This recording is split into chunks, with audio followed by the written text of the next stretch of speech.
हुजूर, कायदा तो यही कहता है कि निकाह के बाद बीबी को शौहर का मजहब कबूल कर लेना चाहिए। इसमें कोई बहुत बड़ी मुश्किल नहीं है, इसे बड़ी आसानी से जायज किया जा सकता है। एक हल है जिसमें आपकी बात भी रह जाएगी और आपका मकाम इस्लामी दुनिया में ऊंचा रहेगा। अगर आपकी हिंदू बेगम अपना मजहब बदल लें, इस्लाम कबूल कर लें, तो कोई मुश्किल नहीं होगी।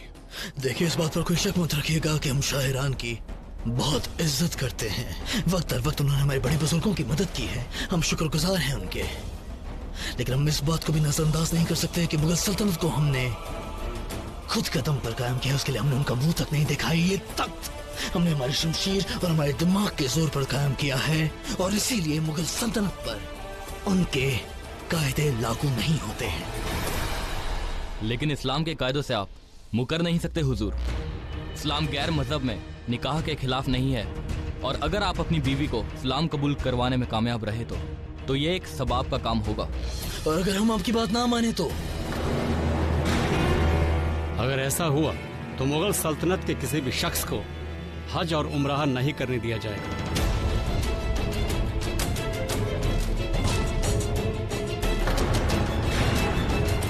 मुकद्दस मक्का और मदीना में मुगल सल्तनत के किसी भी शख्स के आने पर पाबंदी लगा दी जाएगी। पूरा एपिसोड देखिए ZEE5 पर।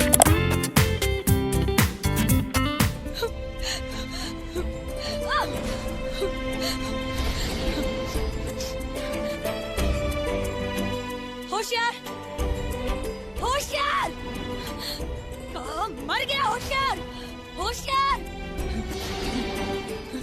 होशियार! कहाँ मर गए थे तुम? कहाँ मर गए थे तुम? एक बार से ज्यादा बुलाने की जरूरत पड़ी ना आइंदा तो तुम्हारा सर कलम करवा देंगे हम। गुस्ताखी माफ हो पातशाही बेगम। हाँ, पातशाही बेगम? हाँ, पातशाही बेगम? क्यों? मलिकाए हिंद नहीं कहोगे? हाँ, मलिकाए हिंद नहीं कहोगे हमें? 100 सोने की मोहरें इनाम में चाहिए थी ना? हाँ, अब मुबारकबाद नहीं दोगे हमें? ताजदार बेगम, ताजदार बेगम, लानत है हम पर। लेकर जाओ ये ताज, अभी के अभी लेकर जाओ ये ताज यहाँ से।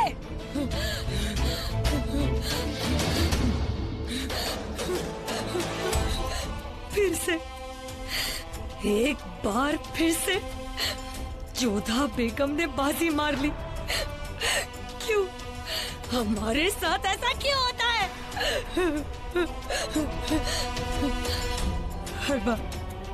हर बार जोधा बेगम को वही चीज मिलती है जिनकी उन्हें दरकार नहीं, जिनकी उन्हें चाह नहीं, और हमें जो चीज चाहिए होती है वो हमसे हमेशा छीन जाती है। क्यों? हमने हमेशा कोशिश की कि हम जोधा बेगम से मोहब्बत से पेश आए, लेकिन हर बार जलाल कुछ ऐसा कर जाते हैं जिससे हमें मलाल होता है कि हमने क्यों बने। क्या हम खूबसूरत नहीं? हाँ, क्या हमें अक्ल नहीं है?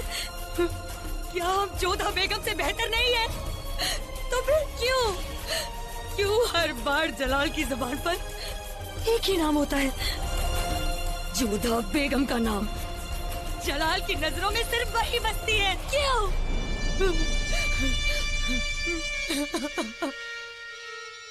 नहीं, हमें अभी कुछ खाने का दिल नहीं है। अम्मी जान, आपने बहुत देर से कुछ नहीं खाया है। बिल्कुल ठीक कहा आपने अम्मी जान। हकीमा साहिबा ने कहा है कि आपको हर प्रहर कुछ न कुछ खाते रहना होगा। तुम फिक्र मत करो, अभी जलाल आते ही होंगे। एक बार हमें सुकून मिल जाए कि सब कुछ ठीक है, उसके बाद हम कुछ न कुछ खा लेंगे। क्या हुआ जलाल, सब ठीक तो है ना? हाँ मिजान, सब ठीक है, फिक्र की कोई बात नहीं है। बस एक सियासी मुद्दा था बस। अगर कोई छोटा मसला होता तो शाह ईरान के एलची इस तरह रस्म को रोकने को नहीं कहते, ना ही वो जनाना और हिंदू दरबारियों को बाहर जाने को कहते। कहीं कोई मजहब से जुड़ा हुआ मसला तो नहीं?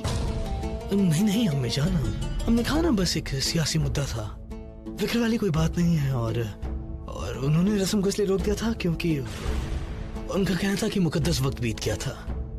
अब जब मुकद्दस वक्त आएगा तो उस दौरान हम रस्म निभा लेंगे। ऐसी फिक्र वाली कोई बात नहीं है। अब खामा का परेशान ना हो।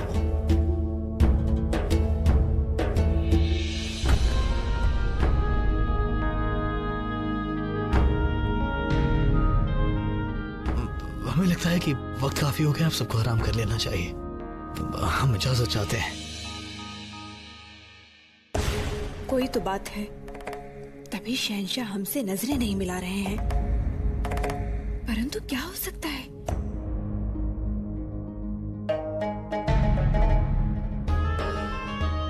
क्या हुआ शहंशाह? आज रात आप अभी तक यहाँ पर हैं, सोए नहीं? यूं ही नींद नहीं आ रही थी तो इसलिए। आप यहाँ? क्योंकि हमें इस बात का एहसास हो रहा है कि कोई बात है जो आपको बहुत चिंतित कर रही है। बताइए हमें क्या बात है? नहीं, बस नींद नहीं आ रही थी। आप खामखा परेशान हो रही हैं, ऐसी कोई बात नहीं है। नहीं शहंशाह, कोई बात तो अवश्य है, और यकीनन ये बात शाह ईरान के दूतों से जुड़ी हुई है। क्या हुआ आपको? आप तो अपना हर सुख दुख हमारे साथ बांटते हैं, तो फिर ये बात क्यों नहीं बता रहे? बताइए हमें।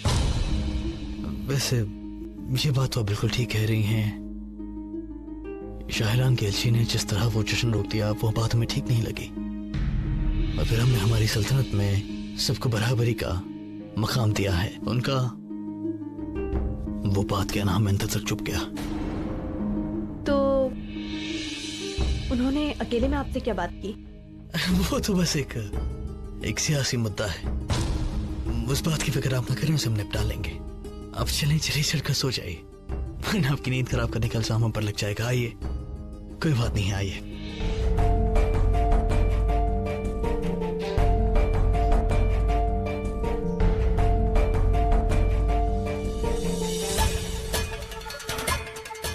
मोहतरमा, इस खंजर की कीमत क्या है?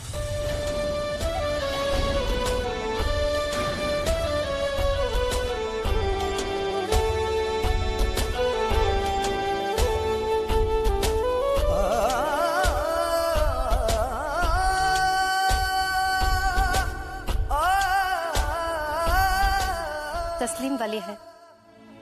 तस्लीम, कोई मुश्किल आन पड़ी है जो आप यहाँ काम कर रही हैं?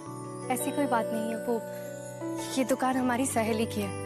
उसके अब्बू की तबीयत ठीक नहीं है, तो उसके लौटने तक हम दुकान संभाल रहे हैं। हमें ये खंजर चाहिए। आप ले सकते हैं। आपने दाम नहीं बताया इसका। ये सल्तनत आपकी है उसे। आप जिस चीज पर हाथ रखेंगे वो आपकी होगी। नहीं, बिना दाम के हम कुछ भी नहीं लेंगे। कभी कभी किसी अमीर का शौक किसी गरीब के पेट पर लात बन जाती है। हम ऐसा हरगिज़ नहीं करेंगे। आप इसका दाम बताइए, तभी हम इसे लेंगे। वली अहद को दाम बताना आप अदब नहीं। आपको जो अच्छा लगे दे दीजिए। सुनिए, ये लीजिए।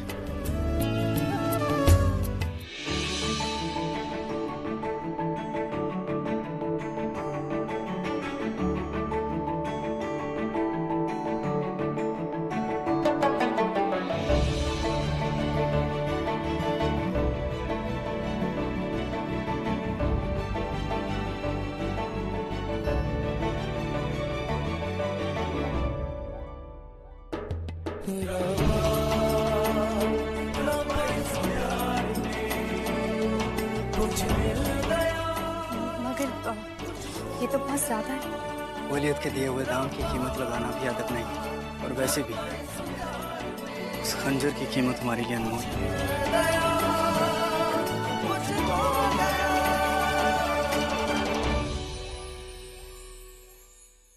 सुनिए, हम अपनी सहेली की ओर से कहना चाहते हैं कि वो आपकी बहुत एहसानमंद है, अपनी निहायती नेक इंसान है। अल्लाह आपको सलामत रखे, आप पर करम बनाए रखे। अपनी सहेली से कहिएगा कि हमारे लिए उनकी सोच के लिए हम शुक्रगुजार हैं। हम खुदा से दुआ करेंगे कि उनके वालिद जल्दी शिफा पाए। ये सलीम भाईजान कहाँ चले गए?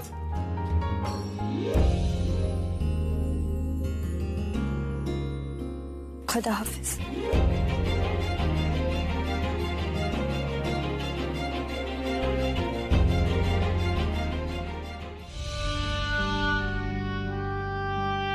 क्या बात है भाईजान, बड़े परेशान लग रहे हो? हाँ कुतुब, हमें ये बात समझ में नहीं आ रही है कि शाह ईरान के एलचियों ने हमारी ताजपोशी क्यों रोक दी, और उसके बाद लगातार शहंशाह ने अपनी किसी भी मसलत में हमें शामिल नहीं किया। ये बात तो तय है कि इस बात का ताल्लुक हम ही से है। आखिर शाह ईरान ने ऐसा पैगाम क्यों भेजा कि हम शाह नहीं बन सकते? आप फिक्र मत करें, शहंशाह पर यकीन रखें, वो सब संभाल लेंगे। और वैसे भी इंतजार करने के अलावा हमारे पास दूसरा रास्ता नहीं है। खैर, अब जाइए, भाभी जान आपका इंतजार कर रही होंगी। बहुत ही खुशकिस्मत हैं आप, जो आपके पास कोई है जो आपकी फिक्र करती है, आपका ख्याल रखती है। ऐसा क्यों कह रहे हैं शहजाद? बहुत लोगों को आपकी भी फिक्र है। शहंशाह, मरियम उस जमानी, हम सब, आपकी अवाम, सब आपसे मोहब्बत करते हैं, सब आपको चाहते हैं। वही तो, पूरी दुनिया जहान को हमसे मोहब्बत है, सिवाय उसके जिससे हमें मोहब्बत है। खैर, आप जाइए, शब्बा खैर।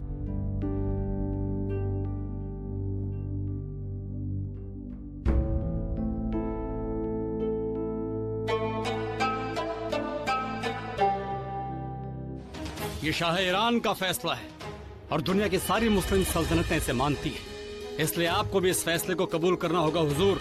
हुजूर, आपका फर्जन नाजायज है, उसे शाह का किताब नहीं दिया जा सकता, वो बादशाह नहीं बन सकता।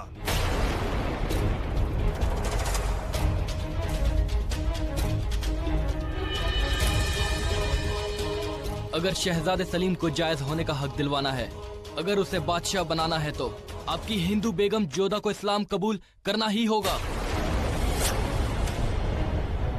सोच लीजिए हुजूर, अगर आपने इनकार किया तो आपकी आवाम को मक्का मदीना के मुकद्दस जमीन पर कदम रखने नहीं दिया जाएगा। हुजूर, हम पे सितम मत होने दीजिए, हमें हज उम्राह से महरूम न कीजिए। शहंशाह, सलीम और प्रजा को बिना वजह दंड नहीं मिलना चाहिए, पर हमारी शर्त का क्या? शहंशाह, आपके वचनों का क्या? शहंशाह, आपकी जुबान खराब ना हो क्या, इसके लिए आप हमारा हक हमसे छीन लेंगे? आप बड़ों की इस जंग में हम जैसे आम लोगों का क्या कसूर है शहंशाह? क्यों हमें हज से महरूम करते हैं आप? आपको शाह ईरान की बात माननी ही होगी हुजूर। हाँ, माननी ही होगी। माननी ही होगी। माननी ही होगी। माननी ही होगी। माननी ही होगी। माननी ही होगी।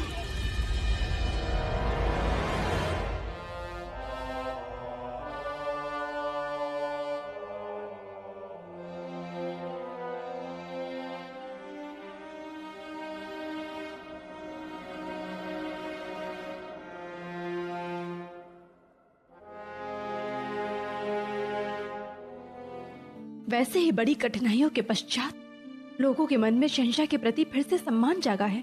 हम नहीं चाहते कि फिर से बिगड़ जाए, और इन सब की वजह से कहीं शहंशाह सलीम के मध्य फिर से मनभेद न हो जाए। मनुष्य का भाग्य और भावना दोनों अपने मार्ग अपनाते हैं, ग्रह अपनी चाल नहीं बदलते, और मानव भावनाओं के बहाव से बच नहीं पाएगा। अब ये शहंशाह और शहजादे पर निर्भर करता है कि वो कौन सा मार्ग अपनाते हैं। उनकी प्रजा के प्रति क्या उचित और क्या अनुचित, ये वही सोच पाएंगे। वैसे शहंशाह की कुंडली में काल सर्प योग है, और ये योग पिता पुत्र के मध्य संबंधों में तनाव पैदा करता है, तो तनाव तय है जोधा। परंतु कोई तो उपाय होगा ना गुरुजी से निकलने का? उपाय तो समय ही बताएगा जोधा। वैसे इस समस्या से शहंशाह स्वयं कुछ न कुछ तो उपाय निकाल लेंगे। शहंशाह की कुंडली से जाते जाते शनि महाराज अपनी चाल तो अवश्य दिखाएंगे। कोई अनर्थ तो नहीं होगा ना गुरुजी? ग्रहों को अपनी चाल चलने दो, पर तुम अपनी भक्ति और भावना पर विश्वास रखो, सब कुछ ठीक होगा।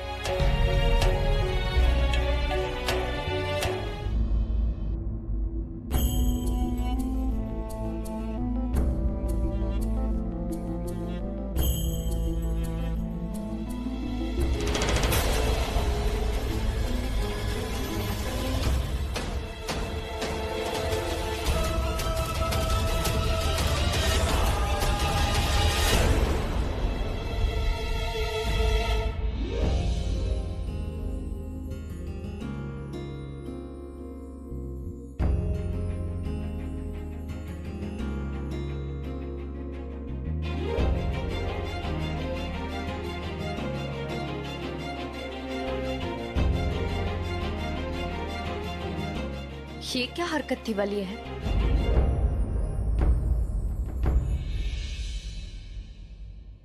आपको आवाज देकर आगाह करने का वक्त नहीं था हमारे पास। आपकी जान खतरे में थी इसलिए आपको छूना पड़ा। मुआफी चाहते हैं इसके लिए।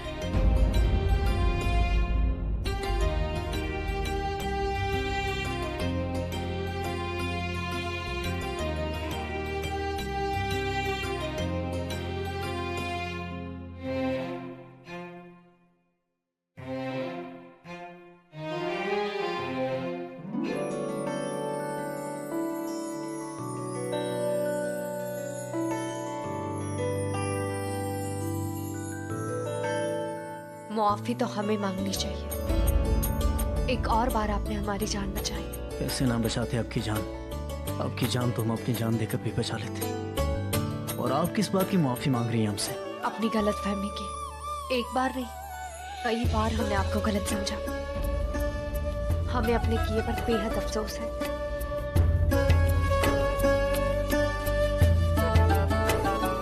अफसोस तो आज हमारा खत्म हो गया अनारकली। अपने दिल पर एक बहुत बड़ा बोझ लेकर जी रहे थे हम। आपके इन लफ्जों ने वो सारा बोझ उतार दिया। इजाजत दीजिए।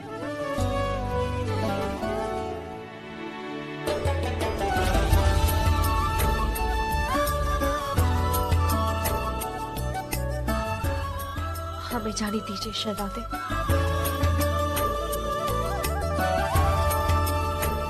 खुदा के लिए।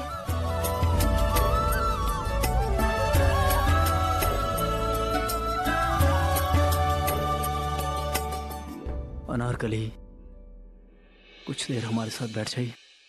ये तख्त और ताज की दुनिया से हम परेशान हो गए। आप हमारे साथ कुछ वक्त बिताएंगी तो हमारे दिल को सुकून मिलेगा।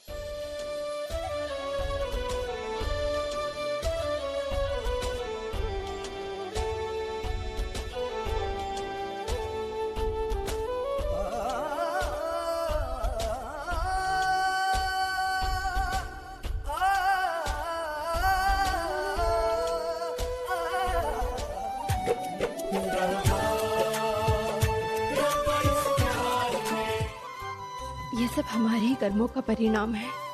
ना तो विवाह से पहले हम आपके सामने ऐसी कोई शर्त रखते और ना ही आपको इन सबसे आज के बाद ऐसी बात दोबारा मत कीजिएगा। आपने किसी तरह का दबाव नहीं डाला था हम पर। हमारे निकाह के वक्त भले ही कुछ शर्तें आपने हमारे सामने रखी थी, लेकिन आपसे निकाह करने के लिए हमने उन शर्तों को कबूल किया था। और फिर हमने खुद आपको जुबान दी थी कि चाहे कुछ भी हो जाए, हम आपसे आपका मज़हब बदलने के लिए आपको मजबूर नहीं करेंगे। और हमसे हमारी जुबान कोई नहीं छीन सकता है, खुद शाह ईरान भी नहीं। अगर किसी की गलती है जोधा बेगम, तो वो शाह ईरान की सोच की है। जोधा बेगम, हमने हमारी सल्तनत में सबको मजहबी आज़ादी दी है। हम किसी से उसकी मजहबी आज़ादी नहीं छीन सकते हैं, ना आपसे ना हमारी आवाम से। अगर हम आज आपका मजहब बदलने के लिए मजबूर करते हैं, तो फिर कल हमारी आवाम को कौन रोक पाएगा? और फिर हमारी सल्तनत दारुल की राह पर चल रही है, दारुल इस्लाम की राह पर नहीं। और ये ईरान नहीं, ये हिंदुस्तान है। यहाँ पहले हमारे मरहूम दादा हुजूर शहनशाह बाबर साहब ने हुकूमत की, और उनके बाद मरहूम अपा हुजूर शहनशाह हुमायूं साहब ने। लेकिन हुकूमत करने से पहले उन सब ने इस ज़मीन से मोहब्बत की। और मोहब्बत करने का मतलब होता है किसी को आज़ादी देना। जोधा बेगम, अब हम हुकूमत कर रहे हैं। यहाँ हमारे कायदे चलते हैं, शाह ईरान के नहीं। हाँ, बस थोड़ी सी तकलीफ वाली बात यह है कि हम बस ये सोच रहे हैं कि किस तरह उनके पैगाम को जवाब हम लेते हैं। लेकिन तब तक आपसे दरख्वास्त है कि आप अपनी फिक्र छोड़कर बेफिक्र रहिए, खुश रहिए। आप वो हमारा काम सब पर छोड़ दीजिए, हम निपट लेंगे उससे।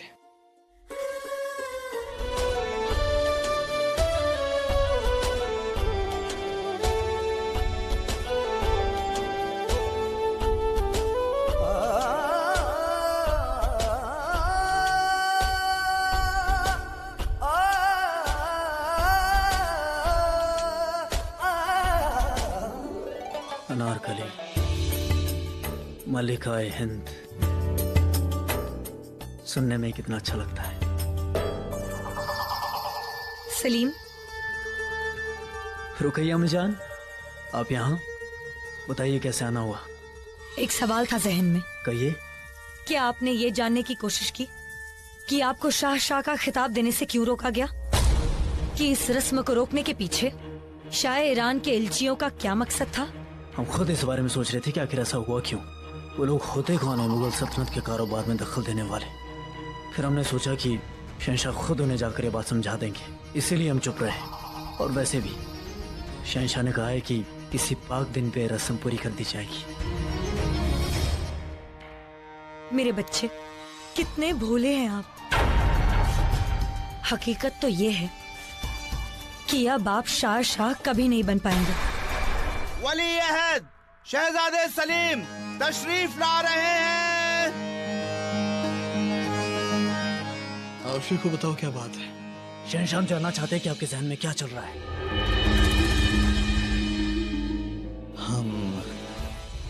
हम समझे नहीं। मगर हम समझ भी गए और जान भी गए हैं। क्यों हमारी खिताबी ताजपोशी रोक दी गई? आप साफ साफ हमारे मुंह पे क्यों नहीं कह देते? क्यों नहीं कह देते कि आप हमें शाह नहीं बनाना चाहते? क्यों हमसे चीजें छुपाई जा रही हैं? क्यों हमें किसी भी मसलत में शामिल नहीं किया जा रहा है? तो आप जानना चाहते हैं कि हमारा फैसला क्या है? जी नहीं, बताते हैं आपको फैसला क्या है।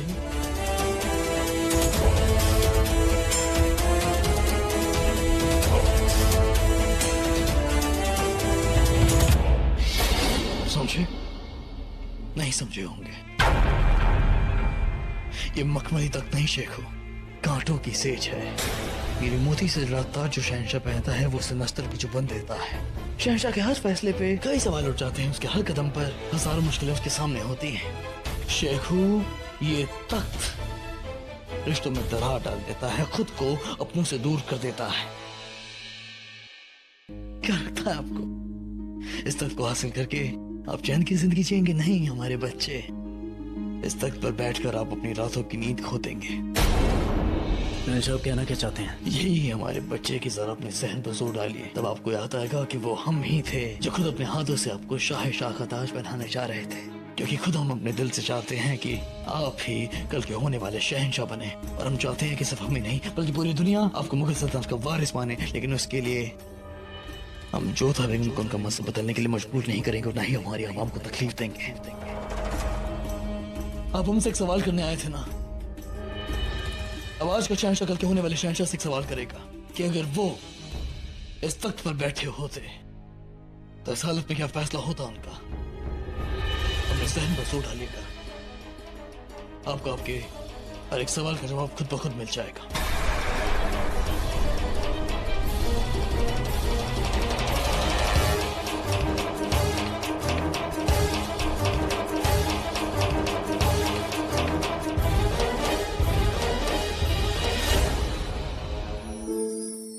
अस्सलाम वालेकुम मरियम ज़मानी। हम अपने बेटे के लिए भोजन लेकर आए हैं। हमें भूख नहीं है मरियम ज़मानी।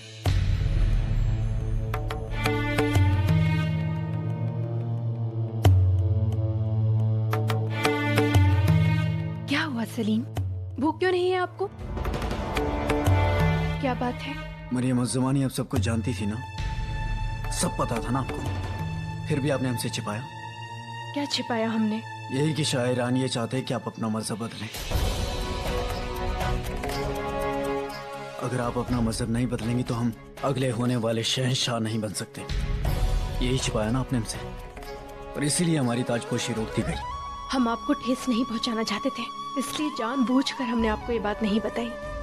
और हमें पूरा विश्वास है कि शहंशाह इस बात का कोई ना कोई हल अवश्य निकाल ही लेंगे। मगर उन्होंने इस मुश्किल का हल निकालने की जिम्मेदारी हमें सौंप दी है। क्या? जी मलिका हिंद, शहंशाह ने इस मुश्किल सवाल का जवाब हमसे ही मांगा है, और हमें समझ नहीं आ रहा है कि हम उन्हें कल क्या जवाब देंगे। शहंशाह ने बड़ी से बड़ी मुश्किलों का सामना किया है और उसका समाधान निकाला है, परंतु इस बार उनके सामने बहुत बड़ी दुविधा आ गई है, क्योंकि इस समस्या का संबंध उन सब लोगों से है जिनसे शहंशाह बहुत प्रेम करते हैं। आप, हम और हमारी प्रजा। शहंशाह आपको भविष्य का बादशाह बनाना चाहते हैं, इसलिए उन्होंने ये निर्णय आप पर छोड़ा है। वो देखना चाहते हैं कि ऐसी स्थिति में, ऐसी परिस्थिति में आप क्या करेंगे, क्या निर्णय लेंगे। और हमें बहुत गर्व होगा ये जानकर कि आप इस परीक्षा में सफल हो गए। मगर इस मामले का मसला हम ही हैं। हम कैसे फैसला कर सकते हैं इसका? जब पिता के बराबर ऊंचाइयों को छू लेता है ना, जब उसका पैर इतना बड़ा हो जाता है कि अपने पिता के जूतों में समा सके, तब पिता की सारी जिम्मेदारियां, उनके सारे कर्तव्यों को निभाने का उत्तरदायित्व बेटे का हो जाता है। आपको भी शाह बनाए जाना है। शाह से शहंशाह का सफर आसान नहीं होगा बेटा। आपको हर कदम पर अपनी योग्यता को सिद्ध करना होगा, साबित करना होगा। और इस अवसर को भी आप परीक्षा की घड़ी ही समझिए। और हमें पूरा विश्वास है कि कल सभा में आप अपनी योग्यता को अवश्य साबित कर पाएंगे।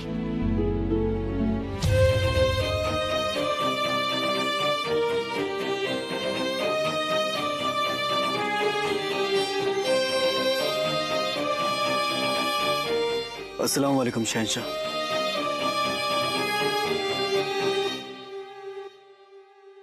कल हमने आपसे एक सवाल किया था शेख, आज उसका जवाब आप यहाँ सबके सामने देंगे।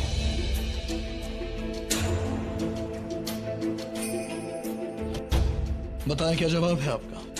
लेकिन उससे पहले हम आप सबको बता देना चाहते हैं कि कल हमने शेखों से एक सवाल किया था कि अगर ये हमारी जगह होते, अगर ये शहंशाह होते, तो जो हालात आज कर रहे हैं उन हालातों में इनका क्या फैसला होता। तो बताइए शेखों, क्या जवाब है आपका? एक शहंशाह की तरह बुलंद आवाज में सबके सामने दिल खोलकर जवाब दीजिए। बताइए क्या जवाब है आपका? शहंशाह हर बार सलीम के लिए मुश्किलें बढ़ा क्यों देते हैं? अकेले में पूछ लेते हैं। ये इम्तिहान है जोधा। अगर सलीम को अगला बादशाह बनना है तो उसे इस इम्तिहान से गुजरना ही होगा।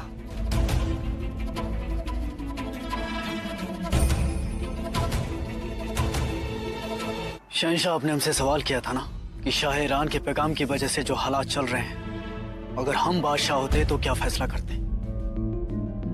उस सवाल के जवाब में हम आपसे एक सवाल करना चाहते हैं। जब 7 साल के एक छोटे बच्चे से अनजाने में किसी को तीर लग गया था, तब आपने उसे सजा दी थी ना? तब आपने उससे उसकी मर्जी नहीं पूछी थी और ना ही अपने फैसले की सफाई दी थी। कहना ये चाहते हैं कि हमें हर बार आपका हुक्म मानना पड़ा, हमारे चाहते हुए भी और ना चाहते हुए भी। क्यों?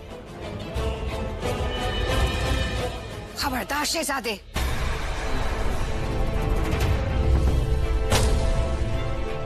मत भूलिए कि आप शहंशाह हिंद से मुखातिब हैं। उनसे इस अंदाज में बात नहीं की जा सकती। माफ कीजिएगा मरियम मकानी साहिबा, हम शहंशाह को सिर्फ उनके सवाल का जवाब दे रहे हैं। हमारे या किसी के सोचने समझने से कुछ नहीं हो सकता। हुक्म उस तख्त से आया जिस पर बैठने वाला हुकूमत करता है, और उस हुक्म की तामील सबको करनी होगी। फिर चाहे वो आप हो, हम हो, अवाम हो या फिर शाह ईरान। हिंदुस्तान में क्या होगा इसका फैसला करने का हक सिर्फ और सिर्फ शहंशाह हिंद को है।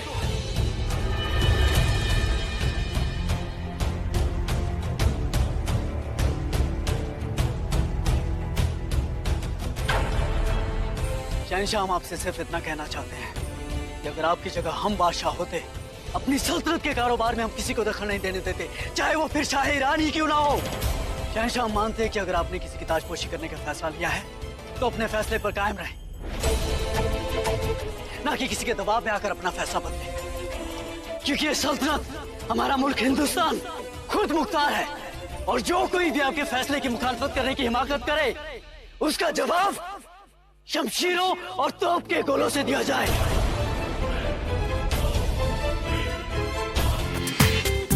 पूरा एपिसोड देखिए ZEE5 पर।